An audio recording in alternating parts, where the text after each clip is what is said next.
Tahukah kalian, di Batu Sangkar terdapat sebuah benteng yang keberadaannya masih utuh sepenuhnya tanpa ada kerusakan sedikit pun, Benteng Van der Capellen. Benteng ini berada di tempat yang sangat strategis di jantung kota Batu Sangkar. Berada di atas bukit, mampu memantau sekeliling kota Batu Sangkar. Saking strategisnya bisa memantau pergerakan kaum Paderi dan kerajaan Pagaruyung.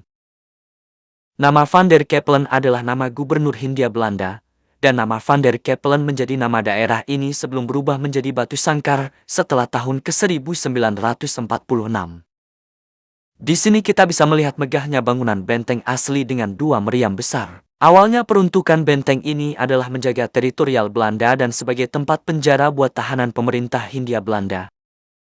Sekarang dijadikan kantor Dinas Pariwisata dan Olahraga Kabupaten Tanah Datar. Terlihat keaslian benteng masih dipertahankan mengingatkan keberadaannya sebagai bangunan cagar budaya dan sejarah Indonesia. Terlihat susunan ruangan dan tata letak khas bangunan Eropa Barat.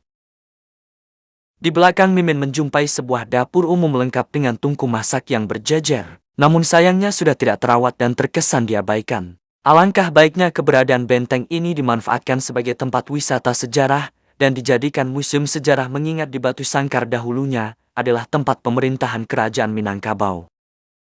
Kalau kalian mau berkunjung ke benteng Van der Capellen ini, bisa searching di Google Map atau keberadaan dekat dengan rumah dinas Bupati Tanah Datar.